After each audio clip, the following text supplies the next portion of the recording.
Hey everybody, this is Ted DiBiase, the $1 Million Man, and if you want to get your money's worth, stay right here, because you're listening to Knockouts and Three Counts. And remember, everybody's got a price for the $1 Million Man.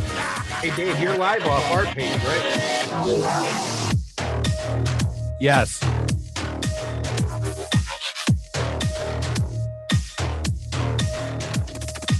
This is Don West here, and I'm telling you, Knockouts and Three Counts is the podcast, baby. Make sure that's the one you check out, because, buddy, like me, they're the real deal, baby.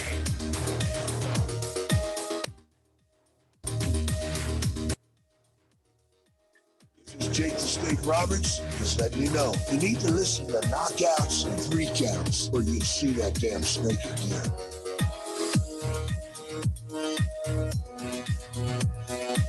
This is the Ring of Honor World Television Champion, a.k.a. Shane T, boy, the baddest champion you ever seen, boy. And you're listening to Knockouts and Three Count.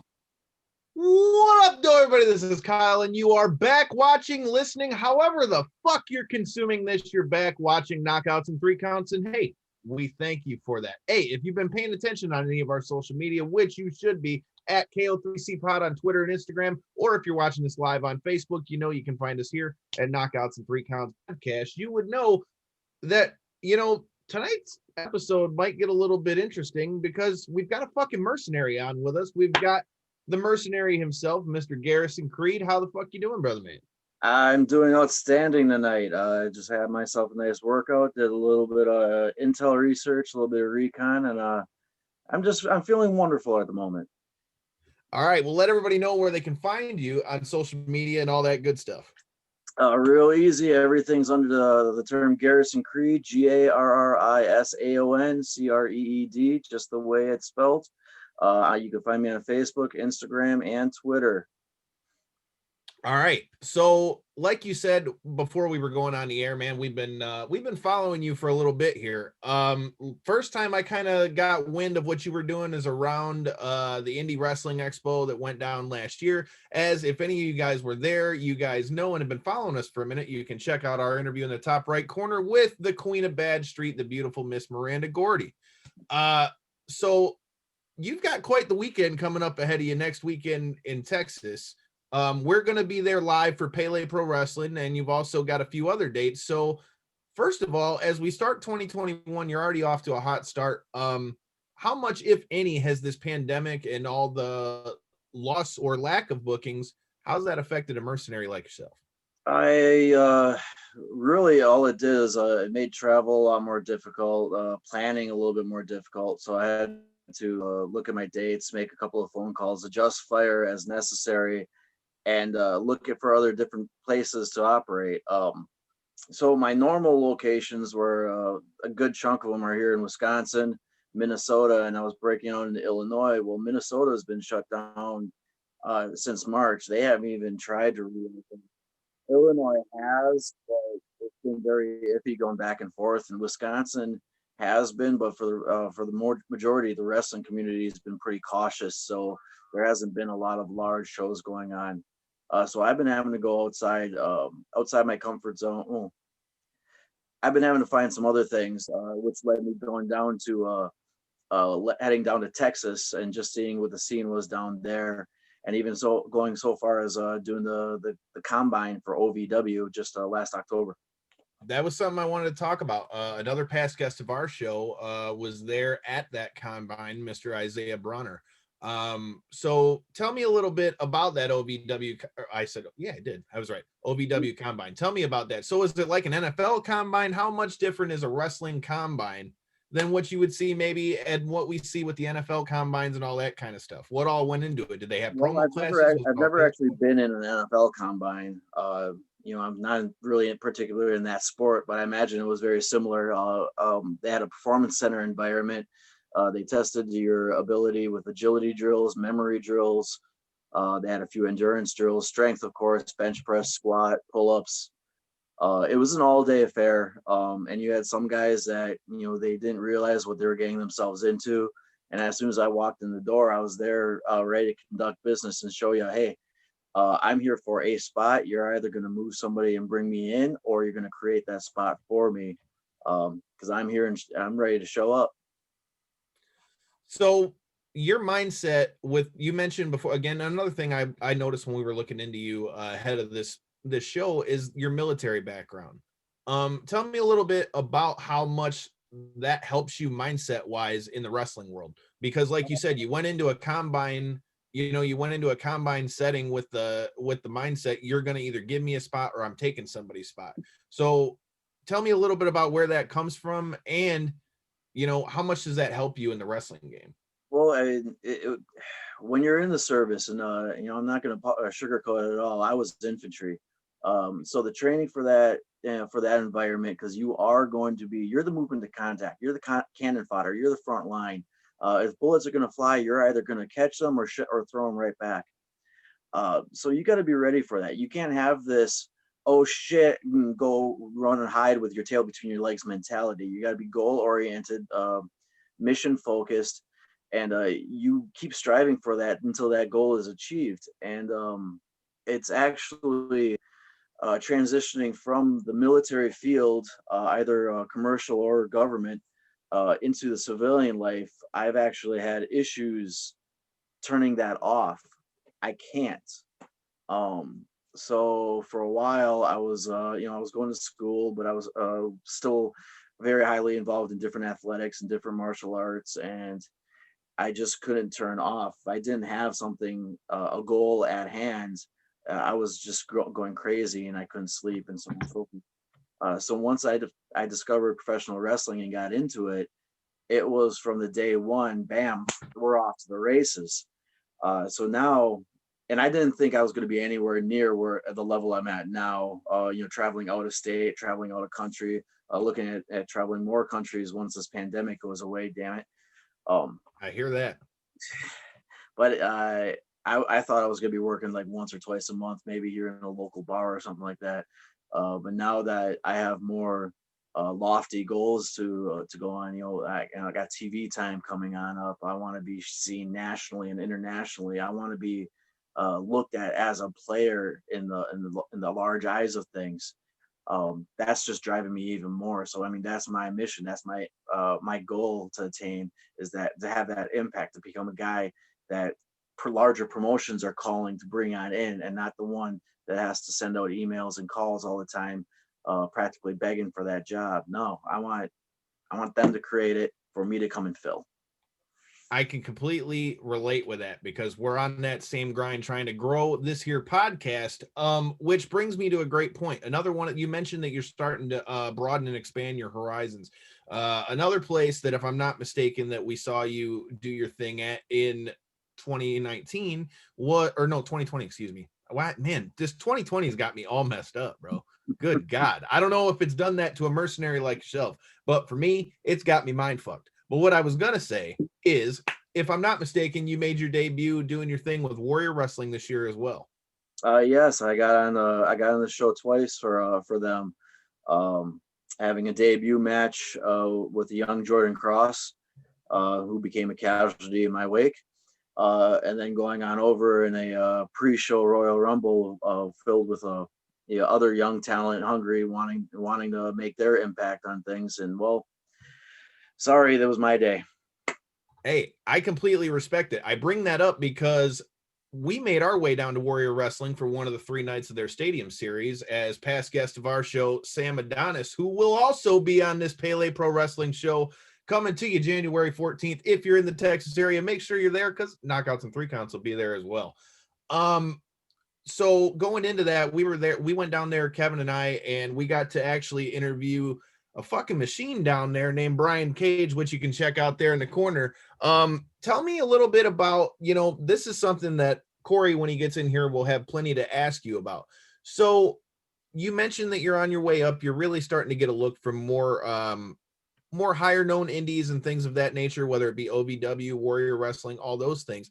What do you think it was for you that's kind of giving you that break to kind of bring you up out of that? Because that's something Corey likes to ask a lot about, because he's an MMA guy. So to see guys like you who are kind of on your rise, the same as some of these guys we got on the regional scene, what do you think it was for you that kind of really started to break that mold for you, that now you're starting to get some of these bigger bookings? Honestly, I think it was just showing up, because there was a fair amount of these places that they may have heard of me, they may not have heard of me. But when I showed up and went, hey, I have my gear in the van. I see you need help setting up the ring. Do you need help setting up tables, seats, whatnot? I'm a good hand. Just showing up to do that has done a large part of it. I mean, I've upped my personal routine, my gym routine, my diet. I've adjusted fire with that multiple times now to kind of like just enhance my own look, to give what I'm hoping is a different wrestling product to these different places. I'm hoping that that's being taken considered too. As a veteran, and I've known plenty of other veterans that are in the business too. I'm not out there in my old Army fatigues. I mean, I did wear my own beret for a while, but really that thing's not the most comfortable thing to wear. So I'm glad I got rid of it. I'm not your traditional soldier coming on out. And I'm hoping that that's another part of it that they're looking at too, is like, hey, yeah, this guy's a soldier. This guy served our country and all that. But there's this weird little sliver of darkness in him that's a little different. And once you get to know me, I'm not your garden variety poster boy, head of the Veterans Day parade, waving the red, white, and blue. I just want to serve my country because I wanted some of the benefits and the worldly experiences. I really don't consider myself a patriot. So maybe being in a different light as a combat veteran, not so much all like trying to shove the red, white, and blue down people's throats, but showing, hey, no, I went and did a job like anybody else goes and applies for, at a local factory or anything, in that grinding day in and day out. I just happened to have done it for 5 years for the country. So I'm hoping that maybe that's part of the reason why they're taking notice. Well, I mean, at the end of the day, man, there's no substitute for hard work. And that's something that we've seen ourselves. Like, full disclosure. So for us, 2019 was really our biggest year as a show. And two of the things that made that the biggest year for us were purely shooting a shot in the dark. We interviewed Dave Silva, the guy who does a lot of the graphics for Conrad's podcast and things like that. Okay. And oh shit, he's done hanging doors. The long-haired motherfuckers. And here it's Corey. How you doing, brother, man? We appreciate having you in. I appreciate being here after a day like that, my friend. Let's just jump back to write whatever the hell you were doing, because it's way better than whatever the hell I did all day. I can promise you guys. So I was just kind of comparing the grinds with our guest here. I was telling him, some of our biggest things that we've gotten to do and some of our biggest interviews came from going to things like StarCast, where I went out. I was the only one from our show that was able to go out there. We went out there completely solo, and DDP sitting over here and goes, well, so you guys are a podcast. So you going to interview me, bro? And I'm like, well, I'm not going to say no. So I totally can relate. Sometimes showing up is the best thing that you can do. Corey, we were just getting into something that you have talked about quite a lot here on the show. You have mentioned that seeing some of the grind that these wrestlers go through on their way up, a lot of the way we're seeing some of these regional fighters that we interview. We got a little bit into some of the things that helped Mr. Creed kind of bust his way through some of these ceilings here and starting to get on some of these bigger indies. Obviously he's going to be making and bringing the noise in Texas. Okay. Mm-hmm. I got to admit, this is my first time to Texas. Our co-host Devin has moved down there to Texas. So we're going to be linking up with him. You'll get to meet him firsthand when we get down there. So I'm really looking forward to this weekend, but first order of business for you, you talked about, some of your military background. We talked some about, some of the things that you were doing in there, being infantry. You're going into a triple threat match. You've got not one, but two opponents.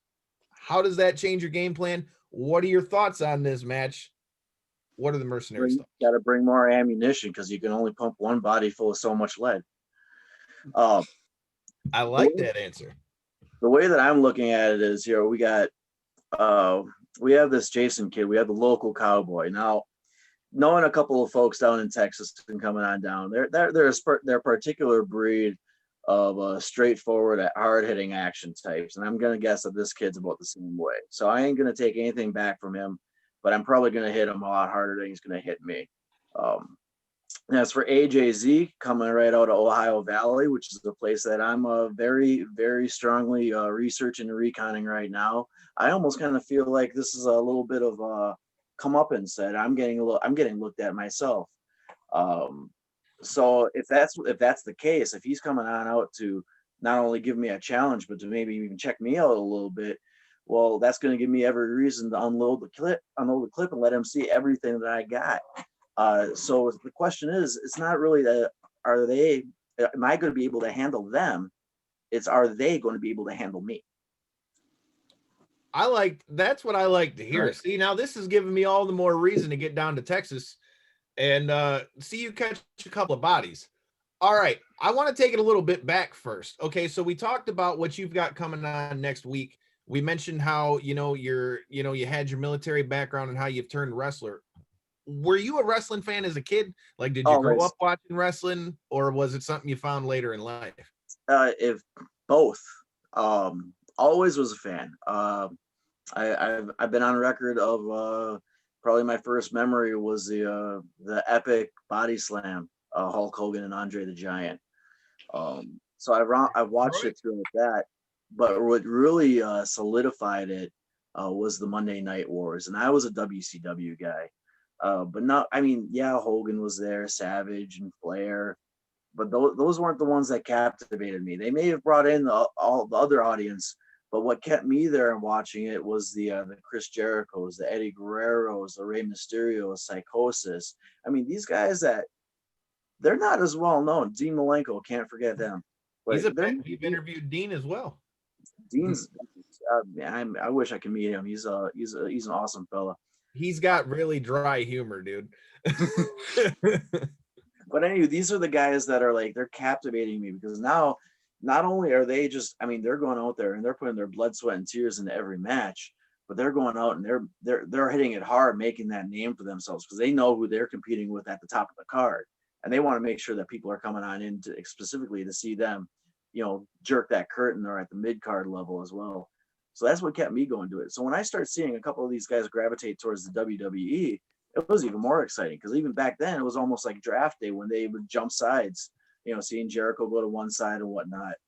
But then when I graduated school and went off into the service, I really didn't have access to professional wrestling or anything anymore.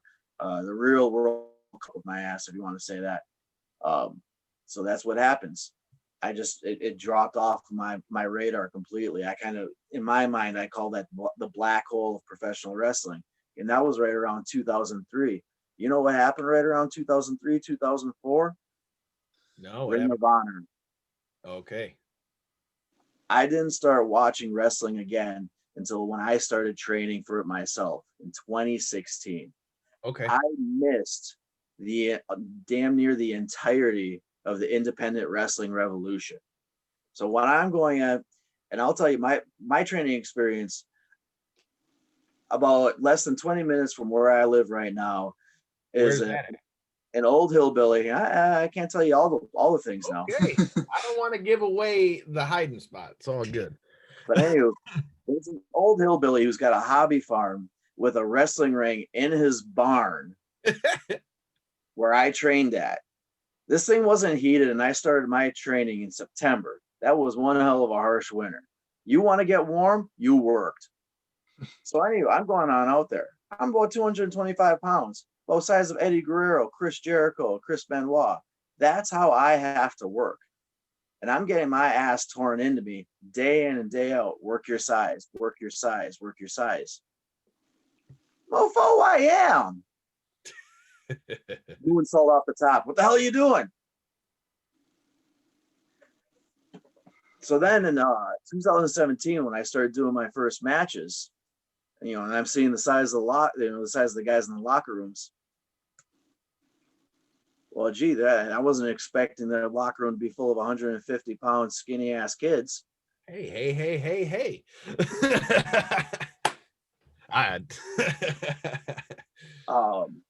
So now I had to completely rethink my mentality. So I'm like, well, here I am. I got a whole loads of martial arts training, MMA experience, live combat in the field training. I'm gonna do what I did then, and just put them in hurt locks, throw them around, tear their heads off. So you brought up An interesting point. Okay, so as I mentioned to you when we were talking about having you come on the show, our show also covers MMA and boxing. For any of you guys that follow any of that stuff, we've got interviews with people from UFC, Bellator, and the like. So you mentioned MMA background, you mentioned martial arts training. Tell me a little bit more about that. How extensive are we going? Is it something you were doing before you got in the military? And do you still train now? During military, when I was in service, they were offering combatives classes. I was certified levels 1, 2, and 3. That's all the way up to hand-to-hand weapons. So we're talking knives. But a lot of that's based on Hoist Gracie style jujitsu. And you could throw in a little Bruce Lee in there too, but Bruce Lee never really got to the ground game or anything before he sadly passed away.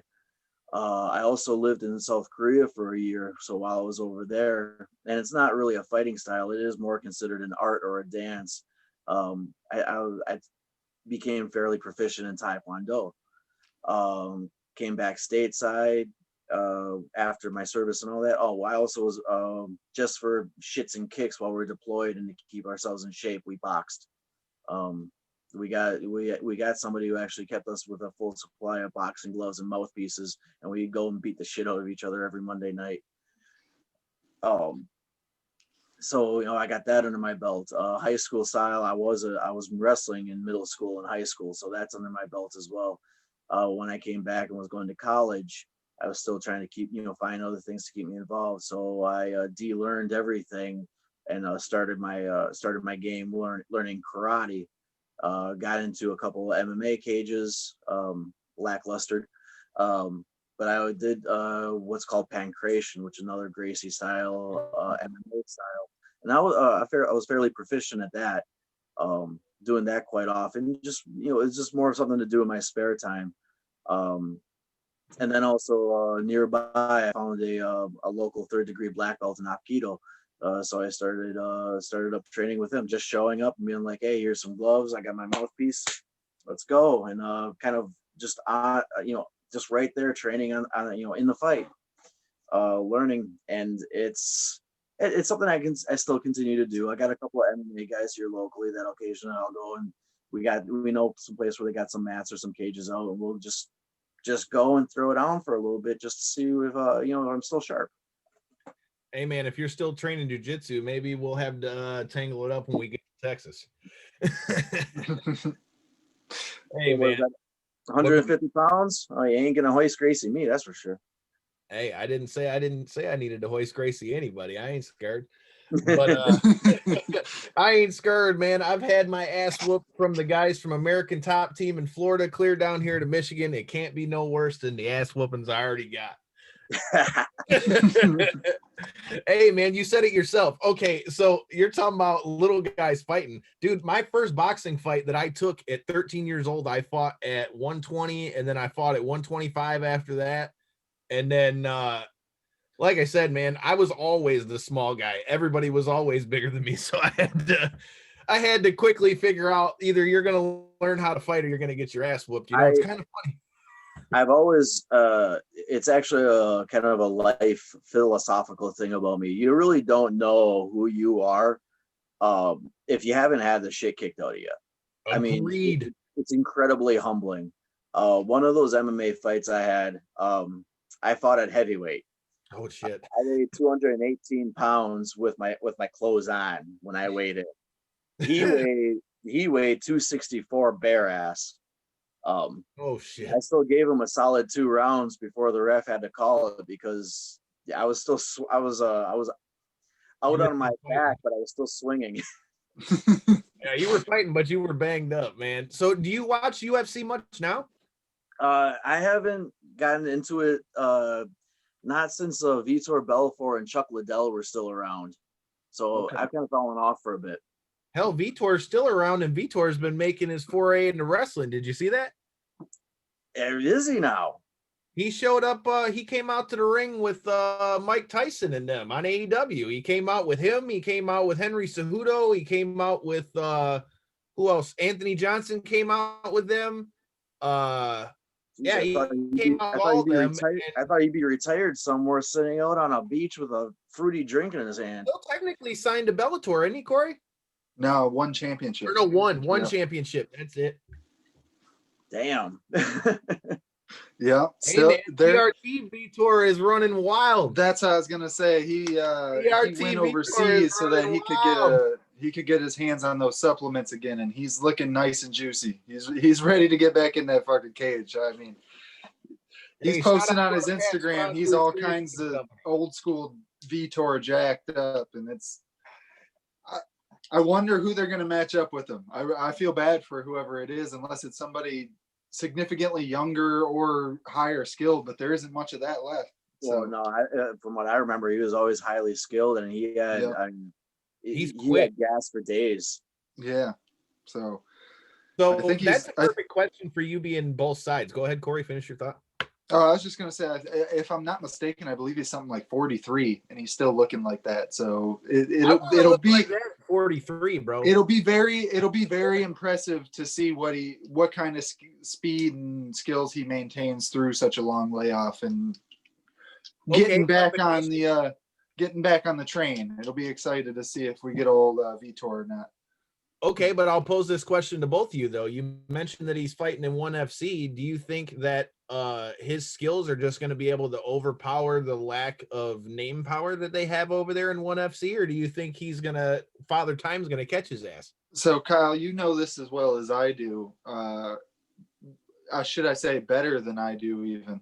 Every single MMA gym out there's got some killers in it, right? Right. So just because you might not know a bunch of these guys at ONE FC, they've earned their way to that spot one way or another. Sure, I'm not saying they're scrubs, but there's levels to this shit. No, absolutely.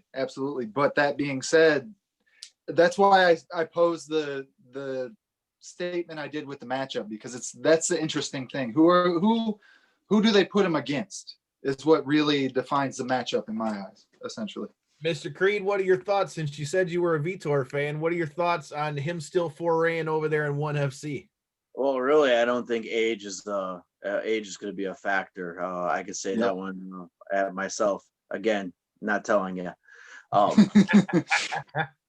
But at the same time, I mean, I would think it would be more based off of what are Vitor's goals. Is he vying for any championships, or is he fighting for just the pot, just to make some money? So if he's fighting for championships, he's got a ranking system that he's going to go, and he's got some targets on that, so he can clear the path to number one. But then again, if he's just there to collect a pot, I'm a name. You're going to put me on the card. I'm going to make so much money. Put me in with Joe Schmo, whoever the heck, who thinks they can take out, Mr. Famous over here. So I think it comes down to what his goals are. Absolutely. That's a real fair point. And if I'm not mistaken, I think his plan is a couple one-offs. I think it's like a 3-fight deal or something like that. So it's not supposed to be like you said, a grind. His already established legacy.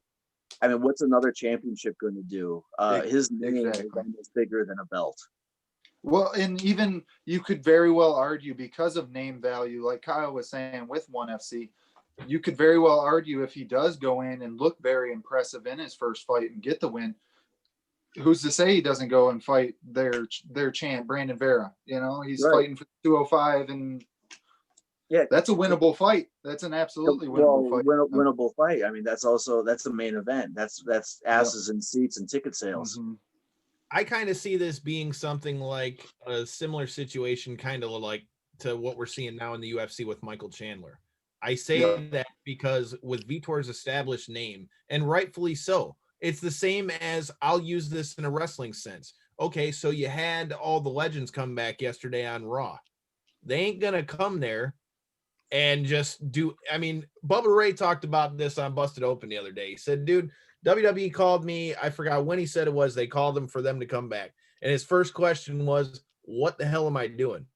You know what I mean? I think it's the same kind of situation with a Vitor. If he's going to put his body through all that to fight, you better have a damn good matchup or a fight that makes sense, or at least a fight that interests him. Or I don't even think you're going to see him get in there. And I think that's the same thing that we're seeing with the Michael Chandler situation now, because yeah, you can say he's a new guy to the UFC, but in my opinion, with his prior resume in Bellator and things like that, that guy comes in, and I would not be shocked in the least if he told Dana, look, I want to do this fight. You know, I want to come over here to the UFC, but I'm not fighting unless you're putting me against quality. I'm either fighting quality talent or I'm staying where I'm at, because know he's getting paid in Bellator. Well, Chandler, all right, so Chandler came out and did a big thing in the media when he first got signed, stating that that's why he hadn't actually signed a fight initially, was because the fact he was only willing to fight somebody in the top 5, and he felt as though the UFC had kind of agreed based upon, like you said, the fact of what he was getting paid compared to everybody else. You know, he, like you said, came in with the name value, came in with shown talent, shown abilities, and the fact that he's got experience doing it. It's just like if anybody goes to get a job at my work, anybody's work, you've got experience and you can show that you've got certificates doing it. Hey, you get a couple extra bucks, you know, that's how it goes. But he came out, he was very active in media saying that he wasn't going to fight somebody unless they were top 5. And I don't blame him. Dan Hooker, who he's now slated and confirmed to fight, dog fight, is number 6. Incredible fight, but I do think that was a big thing that kind of held this fight from being made up for so long. Is the fact that even though it's only one number slot, if that's what, yeah. I think with this one, this is one where I think the reason why they were able to make this fight happen is because Chandler, you know, ultimately, like you said, he is outside the top 5. But like you said, Hooker has all that buzz from that. Did you see the fight, Garrison, of the fight between him and Poirier from last year? Probably not. I mean, please do me a favor and go look that up when we get off the air. It'll get your mercenary juices. That's one of the best fights that I've watched. If you check out our 2020 awards for knockouts and 3 counts, that was the one that I said was fight of the year. Well, since we're talking about, you know, current things and current fights and all those things, let's switch it back a little bit to the wrestling side. So how much wrestling are you watching with all of us being home in a pandemic? And if so, are there anybody that's going on nowadays that you like to watch to try to either see things from their style, or somebody you got your eye on, somebody you like to watch? Well, I mean, I got access to the network. So, I mean, I got a plethora of library to go through. And I always, you know, just because I was a huge fan, I always like going back and watching any Rey Mysterio, Eddie Guerrero match, Halloween Havoc 97. Yes, sir. And I can't do that. I will never even attempt to do half a court. I won't even touch that match with a 10-foot pole, but I'll watch it. But I also like to go back and I like to watch a lot of Chris Benoit, what he did. Anything with Chris Benoit and Kurt Angle, I mean, it was legitimate, hard hitting. You can feel every chop. You know, kind of like classics instance. I like to emulate as much of that as I can. Brock Lesnar, well, I mean, if you could throw a guy, you already know what Brock Lesnar does. Nowadays, like, what am I trying to keep up with now, business wise, and what the product is? Because I look at all the different varieties of styles of wrestling. It's not just professional wrestling as a big ball thrown together. Professional wrestling provides different products. You got what AEW has put out there. WWE can even be broken down to what SmackDown and Raw and NXT are putting out there. You got other companies like MLW. I like to pay attention to them because they like to bring that combat style. And then other indie feds now that I've been around, I know some of the guys that are out there, and I try to keep up with my friends and how they are up. And you know, like I'm getting a kick now out of watching AEW Dark and seeing guys that I've been in the ring with on there, and I'm just like, go get it, brother. But as for styles, like I said, I like to throw in a little bit of Brock Lesnar, because I mean, you run into Brock Lesnar at a bar and piss him off, you're gonna have a fight. Well, when he's in the WWE ring, it kind of looks like the same thing. Yep. Yep. I like watching Karrion Kross. I mean, that guy's another beast. Who else do we got there now? Cameron Grimes, kind of like the chicken shit guy that can come on in and take his pop shots. Dexter Loomis, Dexter Loomis is gold. Oh, Dexter Loomis is gold, and he doesn't even have to crack a smile. Again, see, I feel like you and I have a lot of the same style as far as the type of stuff we like to watch. Another thing I caught myself watching the other day, which I'm going to take a wild guess and say that you're probably a fan of too. I watched Wrestle Kingdom the other day. Man, I love what I see over there. I love the hard hitting stuff. You brought up Brock Lesnar. Here's a fun little side story. I was there. Ring the bell. There's no bell for me to ring because we're not in the studio, but I was there when Brock Lesnar won the title from Randy Couture. Nice. You talk about a punch that didn't look like it hit the man. Like, I swear to you, dude, it doesn't have to. But dude, it just grazed him. If you watch the fight back, even in a slow-mo, he hit him and the punch went like this off the top. It didn't even hit him flush, and Randy was gone. And if I remember right, Brock Lesnar had cut damn near 30 pounds, something like that. He was walking. He was a walking 310. He had to cut down to 275. And here's Randy Couture coming on into that match at 220. Yeah. There was a huge weight disadvantage in that one. I mean, Randy Couture can wrestle his ass off, but now he's going in there. He's going on in there with a farm tractor. It sounds kind of familiar to a story that I was just hearing a little while ago. 220 against a full-fledged heavyweight. But that being said, when you kind of see it when you see Ngannou fight, Francis Ngannou, because he's similar size, same kind of statue, obviously a little bit different styles. Big and fucking stuff. man. What do you mean? But stature? He's got those sledgehammer fists, man. And Brock was the same damn way. And like Kyle said, with those type of punchers, man, you don't have to land clean. You don't have to hit them. You just literally have to hit them anywhere. There could be any touch of anywhere, and that's all it'll take to knock somebody out. And they train to know where to hit. So even though if he glances them right on the side of his head, there's enough of a soft spot right here. Yeah, it's close behind the ear, hit the equilibrium. Behind the ear, you got the temple, and then you have where the jaw clinks. So you can make those back molars go.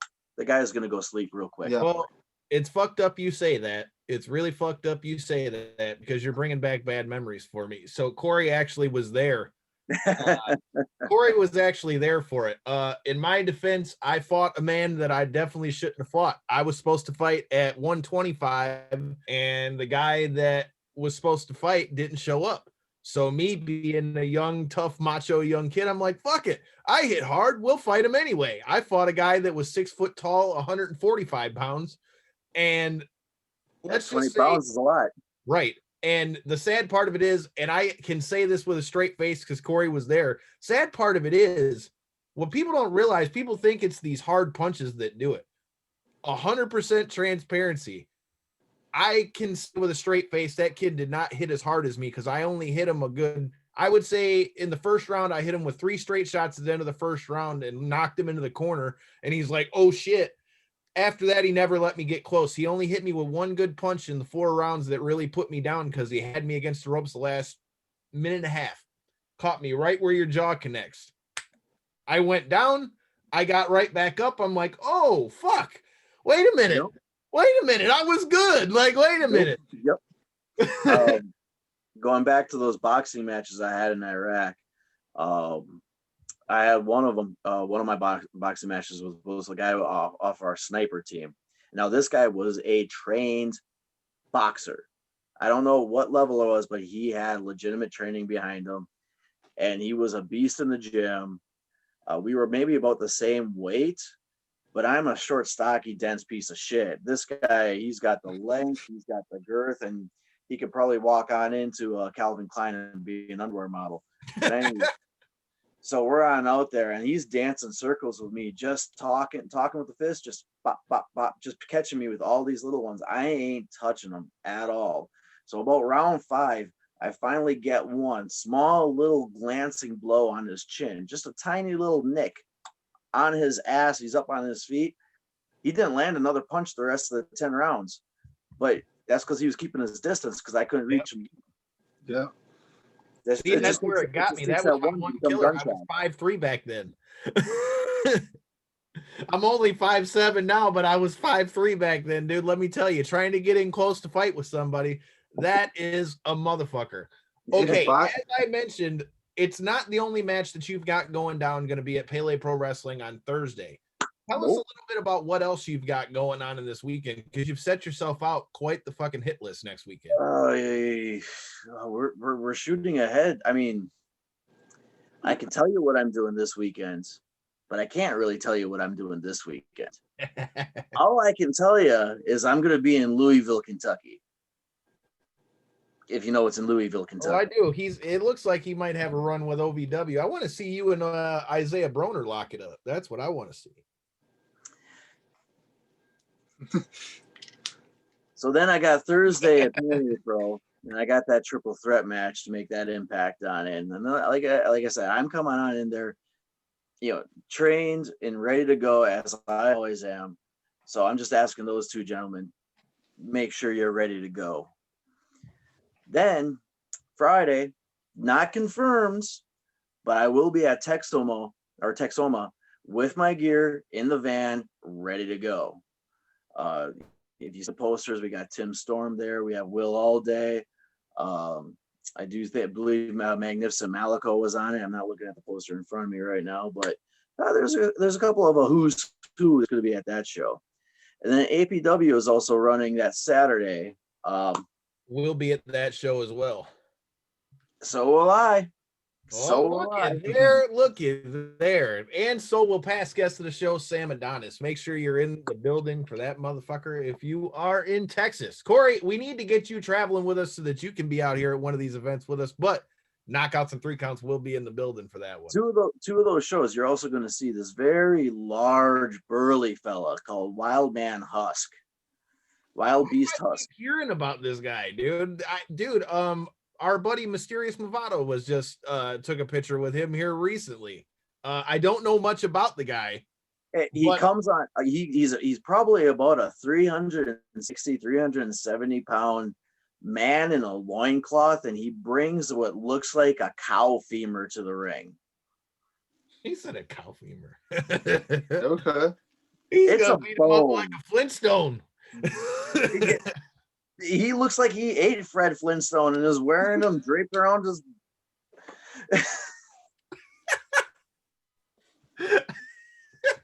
My man's got a little bit hungry, bro. On the way to the ring, he had to skin a motherfucker real quick. That's what happened. All right. So we mentioned I'm gonna have to check this guy out for myself. Like I said, if you're in the Texas area, make sure you're at all of these shows that you hear us mentioning. If you're following us on social media, I will be plugging all of this on all of our social medias. All right. All the posters are up on my page now. Yep. I shared them all off of his social medias. If you're looking in the description, if you're watching this on YouTube, all of his social media will be in the description as well. Okay. So gun to your head. Favorite. We'll ask first time. I mean, that sounds like a story for a different day. Jesus Christ. I mean, I've had a gun to my face too. It's not pretty fun. No, it's not a good feeling. No, really not. Yeah, Corey, you might have remembered a few of those too. It's not a good feeling. My question being is, with we know that you have your MMA and wrestling background. All time favorite wrestler, favorite MMA fighter. Who is it and why? Favorite wrestler? Oh, this could be a change depending on the day. Let's take generations. All right. Bret the Hitman Hart, Chris Benoit, and Karrion Kross. Those gotta be the three that I got right there for professional. So one more time, you said Benoit, Karrion Kross, and who else? Bret the Hitman Hart. Damn, that's a hell of a triple threat. Put him in a submission match, man. You got my fucking money. I'm sure it's been brought up. I'm sure it's been brought up a multitude of times, but it's real sad the way that Chris Benoit kind of tainted his legacy, because even me as I got older and kind of got out of wrestling a little bit more, and now that I'm back into it as I've gotten older, But it just sucks, man. Because I agree, he was somebody still to this day. Like, when I think of the old times, that his name stands out, and it's hard to. You still look it's at his hard to- in-ring stuff, and it's crisp. It's hard to detach the man from the material, but it's just a rough situation. I'm sure it's been said millions of times, but if you really got to take the name out of there and censor it, you can always replace it with Dynamite Kid, because they're a spitting image of each other, dude. Damn near. And Benoit held no bones about admitting that Dynamite Kid was a lot of who he patterned his shit off of. And there's an old, I think it was a New Japan Pro, or I know it was a Japan match, maybe New Japan Pro, I can't remember, between Dynamite Kid and the British Bulldog Davey Boy Smith. Now we're talking about two guys who they're not tiny guys, but they were doing like a Rey Mysterio Juventud Guerrera style back and forth. And it was hard hitting, and it was just crisp. So again, kind of like Rey Mysterio, Eddie Guerrero, Halloween Havoc 97. It's one of the best matches of all time, dude. Like going back and watching Davey Boy and Dynamite Kid go. That's another thing that I do. All right, just because you brought it up, you see this here? That boy's all in there signing everything. You see that there? There you go. Yeah, man. Like I said, Corey, one of these days I'm gonna get you to watch it, because you might remember the match, because that was right around our time. But I know you ain't the biggest wrestling guy, but if you can't appreciate Rey Mysterio versus Eddie Guerrero at Halloween Havoc 97. See, all right. So I have this terrible thing called a stoner memory, so I forget half the things that go in. But so I can't ramble off dates and events. Watch it while eating a bag of Doritos. You'll be good. Yeah. See, all right. So that's the counteract, right? That's the kind of like the speedball effect to get it right where I need it. And you do that anytime that you're gonna snack on Doritos, you'll be like, oh my god, that match.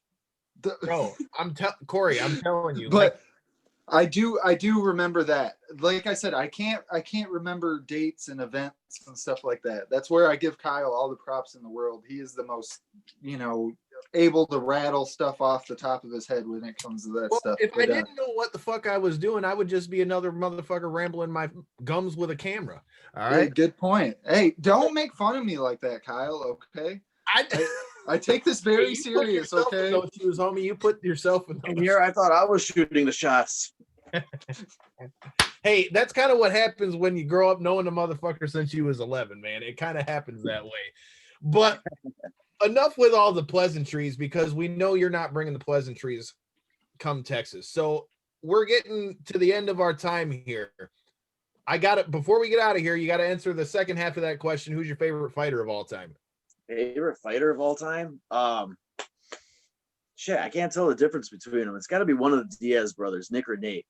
Okay. I can't really tell much the difference between them, but they go on out there and they'll just, high as a kite, by the way, just snake around them other guy and torque the hell out of them. I love the Diaz brothers, dude, because they're so slick. All right, I'll get since we're going, my all-time favorite, just because he's the one that really got me into MMA, and since you've already named him, my all-time favorite's got to be Chuck Liddell, just because he's the guy that got me into it. But I gotta say, he's another one. Fuck you, Rashad Evans. Even though we've interviewed your godson and I'm a fan of yours, when I went for my 16th birthday, we went all the way to Atlanta to watch him and Chuck fight, and I'll never forget. Me and my dad are in the row above, and there's a guy in front of us that wanted Rashad to win. And that whole first round, if you remember that fight, Chuck was giving him the hands the first round before he got hit. And I'm like, you watch it. Here it comes. That overhand right spot to knock him the fuck out. Sure shit. Boom. I'm like, oh shit. And this guy just turns around and lets me have it. And I'm just like, shit. I have to just take this one. I lost this one. Motherfucker. He wasn't the only one rolling with the punches after that, huh? Yeah, I was rolling with the punches and everything. I was just glad that we didn't bet any money. But if I was a betting man, I would be betting on the mercenary Mr. Creed. If you've got any last words from any of your opponents coming up, whether that be OVW or in Texas, or for any of our fans that are new to you, if you got any last words for the people, let them know. Well, I mean, I gotta plug some merchandise, right? Absolutely. You can find my stuff at Pro Wrestling Tees / Garrison Creed. I just opened up on Boot and Heel. If you want to get a hoodie, you want to get a throw blanket, a small child that you want to get a mercenary onesie for, there you go. You go to Boot and Heel, that's on there. Just look that up, and I'll have my name on the list. Help support the cause, my cause.